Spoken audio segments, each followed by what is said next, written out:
আসসালামু আলাইকুম। আজকে আরেকটা নতুন পরোটার রেসিপি আপনাদের সাথে শেয়ার করব আরেক রকমভাবে। আজকের পরোটাটা স্কোয়ার শেপে করব এবং দুধ দিয়ে করব, অসম্ভব মজার। প্রথমে ময়দা নিয়ে নিয়েছি, তাতে আমি দিয়ে দিলাম লবণ সামান্য। এরপর আস্তে আস্তে আমি সব একটা একটা করে দিব আর আপনাদের বলবো। লবণটা একটু মিশিয়ে নিলাম। তারপর হচ্ছে এই যে ময়দাটা আমি মেপে নিয়েছি, 3 কাপ নিয়েছি আজকে। তো এবার সামান্য চিনি, এখানে টেবিল চামচ এই চামচটার মাপ, তো সেই হিসেবে আমি 1 চামচ দিয়ে আর সামান্য দিলাম চিনি। দুধ পরোটা করলে সেটার মধ্যে চিনিটা মাস্ট দিতেই হবে, খুব বেশি না, বাট এতটুকু পরিমাণ দিতেই হবে যাতে পরোটাটার একটা স্বাদটা মুখে লাগে। যারা মিষ্টি বেশি পছন্দ করেন তারা চাইলে একটু বেশিও দিতে পারেন। তো আমি প্রথমে একটু ঘি দিয়েছি, এই যে দেখতে পাচ্ছেন, আর সাথে একটু তেল দিলাম। ঘি এবং তেল দুটো মিক্স করে আমি এখন এটাকে ময়ান করব ভালো মতো। ময়দাটা একদম সময় নিয়ে ধৈর্য ধরে একদম ভালো মতো সম্পূর্ণ ময়দাটাকে ঘুরিয়ে ঘুরিয়ে এখানে আমি দিয়েছি ময়দা 3 কাপ, লবণ সামান্য, চিনি 1 টেবিল চামচ, ঘি 1 টেবিল চামচ, আর হচ্ছে তেলও 1 টেবিল চামচ পরিমাণ। এটা দিয়ে আমি পুরো ময়দাটাকে ভালো মতো হাত দিয়ে ঝুরঝুরা করে ময়ান করে নিচ্ছি, যাতে ময়দাটার সব জায়গায় সবগুলো মশলা সমানভাবে মিক্স হয়ে যায়। তো এরপরে আমি এখন দুধ দেব। এই ময়দাটাকে মাখার জন্য আমি কোনো পানি মিক্স করব না, এটা আমি সম্পূর্ণ দুধ দিয়ে মিক্স করব এবং এটা আমি গরুর দুধ ইউজ করছি এখানে। আমি একদম সরাসরি পাতিল থেকেই নিয়ে নিচ্ছি দুধ, আর পাত্রে ঢালিনি, কারণ কতটা পরিমাণ লাগবে আন্দাজ বলা যায় না। আর এখানেও না, আমি একটু একটা কাজ করি, আমি যখনই কোথাও দুধ দিই সেটার মধ্যে দুধের শর্টটা চেষ্টা করি দিয়ে দেওয়ার, মালাই যেটা।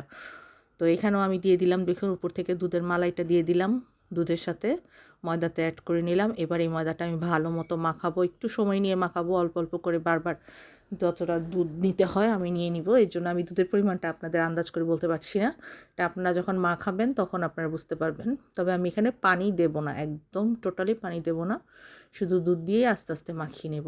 তো আমি পুরোপুরি মাখিয়ে নিচ্ছি যতটা সম্ভব। আমার ভিডিওটা স্লো হয়ে যাচ্ছে আসলে, ভালো মতো দেখাতে গেলে একটু পুরোপুরি দেখাতে হলে ভালো মতো ভিডিওটা করতে হয়, তো এর জন্য আমি একটু কেটে দিয়েছি। তো এই যে ময়দাটা দেখুন, এইভাবে আমি মেখে নিয়েছি, একদম ময়দাটা খুব সুন্দর নরম করে মেখে আমি 15 মিনিট রেখে দিয়েছিলাম, ঠিক আছে। তো আমার একটু তার মানে এখন রাতে খাবো এই জন্য করছি, এই জন্যই বেশি সময় না, এই চাইলে আপনি আধা ঘন্টা রাখলে একটু ভালো হয়। তো এই যে ময়দাটা যতটা করেছি 3 কাপ ময়দা, সেটাকে আমি 4 ভাগ করে নিলাম। আমি কিন্তু আজকেও সে আগের মতোই করব, আমি ওই প্রতিটা পরোটা আলাদা আলাদা বেলবো না, ভাঁজ করার জন্য আর কি। আমি একসাথে দুটো রুটি ভাঁজ করে সেখান থেকে 4টা করে পরোটা বের করব। এবং আজকেরটা আমি স্কোয়ার শেপে পরোটা করব, আজকেরটা গোল পরোটা না, আজকেরটা স্কোয়ার শেপ হবে। তো এই যে সম্পূর্ণ ময়দাটাকে আমি 4 ভাগ করে নিয়েছিলাম, তারপর দুটো রুটি বেলে নিয়েছি দুটো বল থেকে।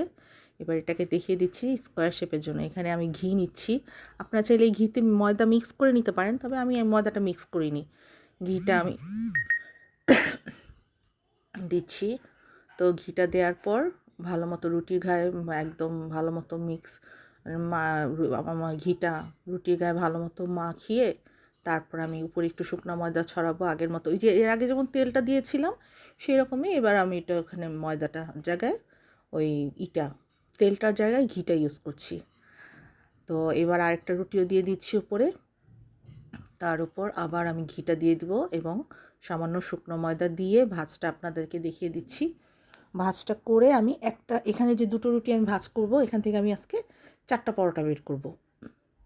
মানে 4টা পরোটার জন্য আমার যে 4বার ভাঁজ করতে হতো সেটা দরকার নেই, আমার এই দুটো রুটি ভাঁজ করলেই 4টা পরোটা বেরোবে। দেখবেন, আপনারাও ট্রাই করবেন, খুব অল্প সময়ও বাঁচে, পরিশ্রমও বাঁচে, আর খাবারের স্বাদটা অবশ্যই মজা হয়।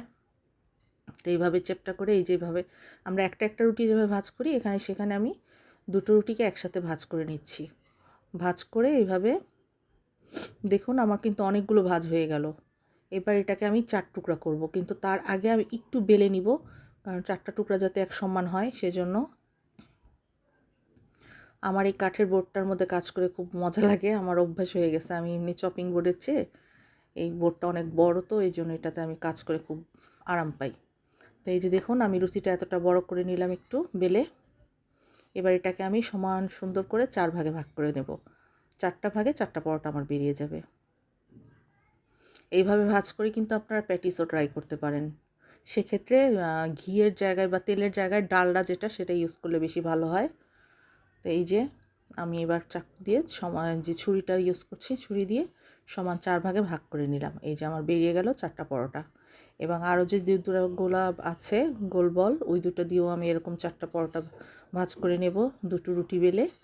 তারপর আপনাদেরকে দেখিয়ে দিচ্ছি এর পরের স্টেপ।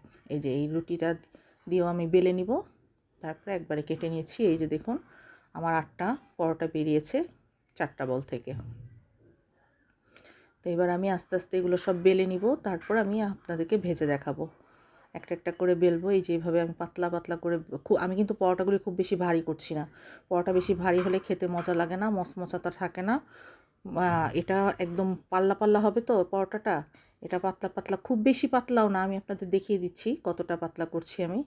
এভাবে স্কোয়ার শেপে ঘুরিয়ে ঘুরিয়ে আস্তে আস্তে, আমি কিন্তু এক্সট্রা ময়দা নিইনি এখানে। আর ওই পরোটার গায়ে যে ঘিটা কেটেছি তাতে একটু ঘি তো লিক করেছে, তো ওই তেলটাতেই আমার হয়ে গেছে। এই যে দেখুন এরকম সাইজ করে আমি সবগুলো পরোটা আস্তে আস্তে বেলে নিব। সবগুলো পরোটা একবারে বেলে নিয়ে তারপর আমি চুলার কাছে যাব, কারণ একসাথে দুটো কাজ করতে গেলে না অনেক সময় পুড়ে যেতে চায়। তো এই জন্য আমি আগে পরোটাগুলি সব বেলে নিলাম, রেডি করে নিলাম।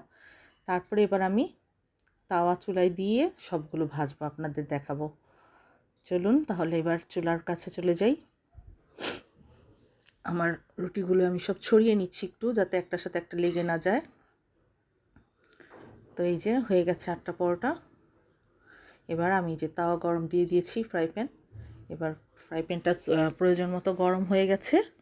আমি তারপরেই এখন একটা একটা করে পরোটা দিয়ে দেবো। এখানে কিন্তু আঁচটা একটু কম দিয়েছি, কারণ এটা যেহেতু দুধ দিয়ে মাখানো হয়েছে, আঁচটা যদি বেশি থাকে পরোটা কিন্তু পুড়ে যাওয়ার সম্ভাবনা থাকে, মানে পুড়ে যাবে তাড়াতাড়ি।